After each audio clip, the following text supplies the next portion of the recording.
শিক্ষার্থীদের March for justice ঘিরে কড়া নিরাপত্তা, রাজধানী সহ দেশের বিভিন্ন স্থানে পুলিশ শিক্ষার্থী সংঘর্ষ, আটক অর্ধশতাধিক, আহত অনেকে। এত প্রাণ ঝরে যাবে কখনোই ভাবিনি বলেছেন প্রধানমন্ত্রী। স্বজনহারাদের প্রতি সমবেদনা।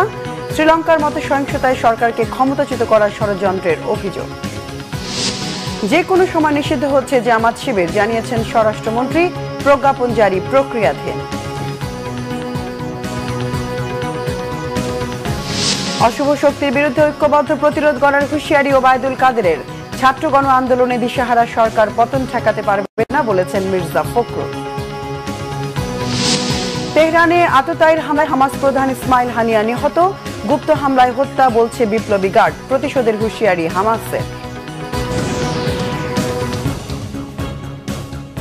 দেখছিলেন সংবাদ শিরোনাম, এবার বিস্তারিত সংবাদ। পুলিশের ধরপাকড় আর বাধার মুখেও মার্চ ফর জাস্টিস কর্মসূচি পালন করেছে বৈষম্য বিরোধী ছাত্র আন্দোলন। কোটা সংস্কার আন্দোলন ঘিরে সহিংসতায় ছাত্র জনতার হত্যার প্রতিবাদে এই কর্মসূচির ডাক দেয় শিক্ষার্থীরা। সকাল থেকেই শিক্ষার্থীরা মিছিল নিয়ে হাইকোর্টের দিকে এগোতে চাইলে বাধা দেয় পুলিশ। পরে মৎস্য ভবন মোড় থেকে 5 শিক্ষার্থীকে আটক করে পুলিশ। শিক্ষক শিক্ষার্থী আইনজীবীদের তোপের মুখে ছেড়ে দেওয়া হয় তাদের। এদিকে ঢাকা বিশ্ববিদ্যালয় ক্যাম্পাসে শিক্ষক শিক্ষার্থীদের বিক্ষোভেও বাধা দেয় পুলিশ। হাইকোর্ট এলাকায় পুলিশের সঙ্গে ধস্তাধস্তি হয় শিক্ষার্থী ও আইনজীবীদের। রিপোর্ট করছেন SM ফয়েজ।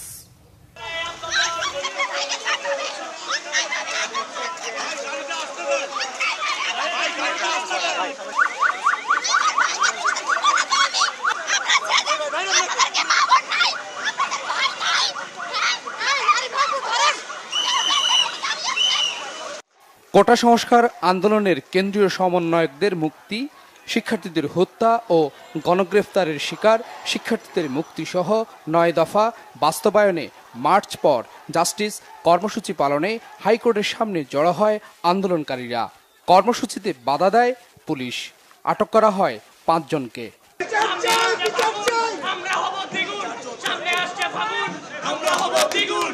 পুলিশের দাবি, আন্দোলনকারীরা জামাত শিবির।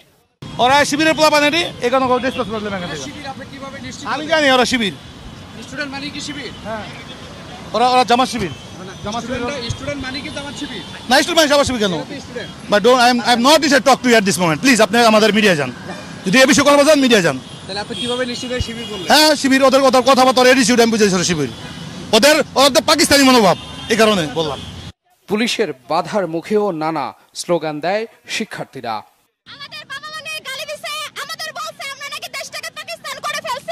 আমাদেরকে জামাত শিবির কিংবা পাকিস্তানি বলে আমাদেরকে হাঁটানোর দায়িত্ব কিংবা গালিগালাজ করার অধিকার পুলিশকে কিভাবে দেয়? অনৈতিক, অমানবিক আইন ছাড়া কিছু না। এগুলা পশুর মতো আচরণ ছাড়া আমরা কিছু বলবো না। মানুষ হয়ে মানুষকে কিভাবে মারে, হত্যা করে, ভাই বোনদের মারে। আমরা এখানে ছিলাম, আমাদের বলছে আমরা নাকি পাকিস্তান, আমাদেরকে পাকিস্তান পাঠিয়ে দিবে। সাধারণ শিক্ষার্থীদেরকে এভাবে করে ধরে নিয়ে যাচ্ছে, বলতেছে যে তাদেরকে রিমান্ডে নিয়ে যাওয়া হইতেছে। পরে সরকারি হচ্ছে কি ইন্টারন্যাশনাল প্রেসারে তারপর তারা বের হয়ে আসছে। যেই দেশের মধ্যে একজন শিক্ষককে, একজন ছাত্রকে রিমান্ডে নেওয়া হয়, ওই দেশে আমরা কিভাবে বলবো শিক্ষাই চাতুর মেরুদণ্ড? ঢাকা বিশ্ববিদ্যালয়ের দোয়েল চত্বরেও বিক্ষোভ করে শিক্ষার্থীরা। মিছিল নিয়ে হাইকোর্টের মাজার গেটের সামনের দিকে যেতে চাইলে তাতে বাধা দেয় পুলিশ।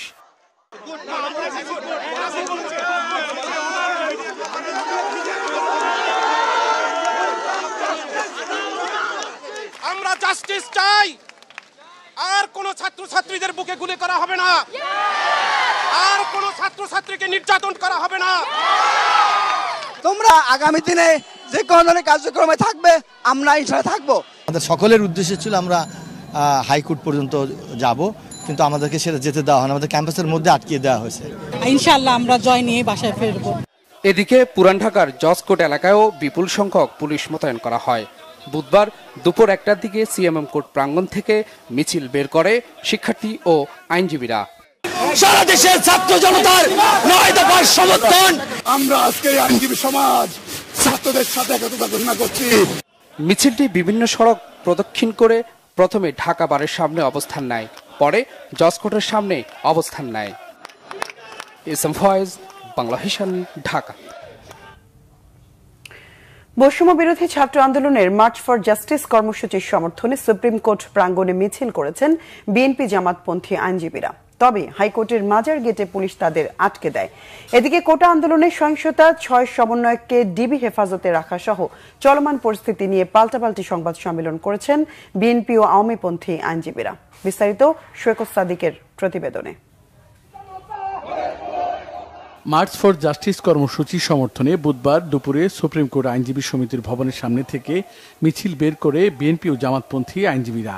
বিক্ষোভ মিছিল থেকে আন্দোলনকারী শিক্ষার্থীদের পক্ষে স্লোগান দেন আইনজীবীরা। মিছিলটি হাইকোর্টের মাজারের সামনে গেলে আইনশৃঙ্খলা বাহিনীর সদস্যরা গেট আটকে তাদের বাধা দেন। পুলিশি বাধার কারণে গেটের সামনে অবস্থান নিয়ে বিক্ষোভ করেন তারা।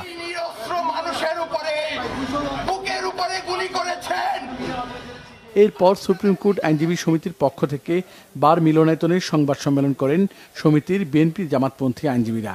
এই সময় সমিতির সভাপতি ব্যারিস্টার মাহবুবউদ্দিন খোকন কোটা সংস্কার আন্দোলনের 6 সমন্বয়ককে ডিবি হেফাজতে রাখার সমালোচনা করেন। আর পুলিশের অধীনে নিরাপত্তা হেফাজতে নেওয়া প্রচলিত আইন ও সংবিধান পরিপন্থী। কেউ যদি নিরাপত্তা চায় তার বাসায় বা তার চলাফেরা নিরাপত্তা দিতে পারে। থানায় বা ডিবি অফিসে আটকে রেখে নিরাপদ দেওয়া, এটা বাংলাদেশে নাই, পৃথিবীর কোথাও শুনিও নেই। আমরা দ্রুত কাঁপিয়ে প্রত্যাহার, সশস্ত্র বাহিনী, বিজিবি সহ সকল বিশেষ বাহিনী প্রত্যাহার, ইন্টারনেট পুরোপুরি চালু করা, গণমাধ্যমের উপর সরকারি হস্তক্ষেপ বন্ধের দাবি জানাচ্ছি। পরে পাল্টা কর্মসূচি হিসেবে সংবাদ সম্মেলন করেন আইনজীবী সমিতির আওয়ামীপন্থী আইনজীবীরা। এই সময় সমিতির সাধারণ সম্পাদক শাহ মঞ্জুরুল হক বলেন, কোটা সংস্কার আন্দোলন শেষ হয়ে যাওয়ার পরও সরকার পতনের ষড়যন্ত্র হিসেবে আন্দোলনের অপচেষ্টা চলছে।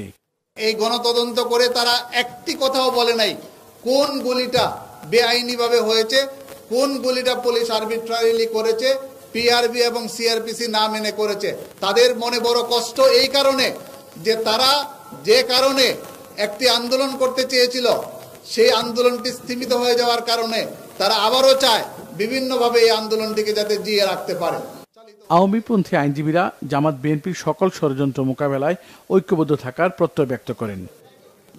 সৈকত সাদিক, বাংলা ভিশন, ঢাকা। শিক্ষার্থী হত্যার দায় নিয়ে সরকারকে নিঃশর্ত ক্ষমা চেয়ে পদত্যাগের আহ্বান জানিয়েছেন বিশিষ্ট বুদ্ধিজীবী অধ্যাপক ডক্টর সলিমুল্লাহ খান। শিক্ষার্থী হত্যাকাণ্ডের বিচারের দাবিতে রাজধানীর ইউনিভার্সিটি অফ লিবারেল আর্টসে আয়োজিত মানববন্ধনে এই আহ্বান জানান তিনি। বর্তমান সংকটের রাজনৈতিক সমাধান না হলে অবসান হবে না বলে জানান এই শিক্ষক। তিনি অভিযোগ করেন, রাষ্ট্রীয় মদতে রাষ্ট্রীয় বাহিনী শিক্ষার্থীদের হত্যা করেছে। এ কারণে বর্তমান সরকার এসব হত্যাকাণ্ডের বিচার করবে না বলে মনে করেন তিনি। বলেন, শিক্ষার্থীরা রাজাকার নয়, সরকারের চারপাশে রাজাকাররা বসে আছে।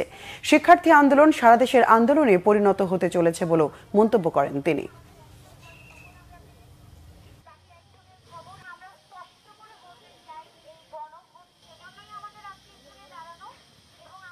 সিভিল সার্ভিস থেকে শুরু করে সমস্ত সরকারি চাকরিতে সকলের বৈধভাবে প্রতিযোগিতা করার অধিকার থাকবে কি থাকবে না, সেই প্রশ্নটা অরাজনৈতিক প্রশ্ন নয়, এটা একটা রাজনৈতিক প্রশ্ন। কিন্তু রাজনৈতিক প্রশ্নের রাজনৈতিক সমাধানের দিকে না গিয়ে দেশের সরকার প্রথমে সেইটাকে এক পাশে ঠেলে দিতে চেয়েছে, উপেক্ষা করতে চেয়েছে, পরে যে দমন নীতি অবলম্বন করেছে নিজেদের পেটোয়া বাহিনী দিয়ে, সেটা থেকেই এই হত্যাকাণ্ডের শুরু। আমরা প্রথমেই পরিষ্কার করে বলতে চাই, এই হত্যাকাণ্ড রাষ্ট্রীয় মদতে হয়েছে, রাষ্ট্রীয় বাহিনীর দ্বারা হয়েছে এবং রাষ্ট্রীয় বাহিনীর সহযোগীদের দ্বারা হয়েছে। সংকটের উৎপত্তি কোথায় সেটাকে না গিয়ে সরকার এখন বলছে এই দল সেই দলকে নিষিদ্ধ করব। সেটা কিন্তু মূল সমস্যার কোনো হাতই লাগবে না, শুধু সমস্যাকে আরও বাড়াবে, আরও ক্যান্সারের সৃষ্টিপাত করবে। এই জন্য এখন যেটা দরকার, পুরনো কথা ধার করেই বলি, রাজনৈতিক সমাধান। রাজনৈতিক সমাধানের প্রথম পদক্ষেপ হচ্ছে বর্তমান সরকারকে নিঃশর্তভাবে ক্ষমা প্রার্থনা করে পদত্যাগ করতে হবে। এই পদত্যাগ ছাড়া দেশের বিভিন্ন জায়গায় বৈষম্য বিরোধী ছাত্র আন্দোলনের ডাকা মার্চ ফর জাস্টিস কর্মসূচি পালন হয়েছে। বরিশালে শিক্ষার্থীদের কর্মসূচিতে পুলিশ লাঠি চার্জ করলে সাংবাদিক সহ অন্তত 40 জন আহত হয়েছেন। আটক করা হয়েছে 12 জনকে। এদিকে খুলনায় কর্মসূচি থেকে 20 জনেরও বেশি শিক্ষার্থীকে আটক করেছে পুলিশ। বিস্তারিত ডেস্ক রিপোর্টে।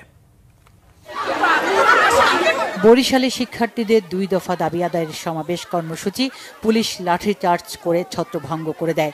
এই সময় সাংবাদিক সহ অন্তত 40 জন আহত হন। ঘটনাস্থল থেকে আটক করা হয় অন্তত 12 জনকে। সকালে নগরীর আদালত চত্বরে সড়ক অবরোধ করে তারা এই কর্মসূচি শুরু করলে পুলিশ তাদের সরে যেতে অনুরোধ করে।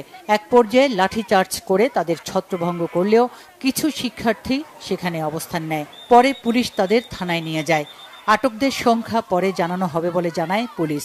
এর আগে আন্দোলনের সাথে একাত্মতা প্রকাশ করে টাউন হলের সামনে কর্মসূচি পালন করে সমাজতান্ত্রিক দল বাসদ। সেখানেও লাঠিচার্জ করে তাদের ছত্রভঙ্গ করে দেয় পুলিশ।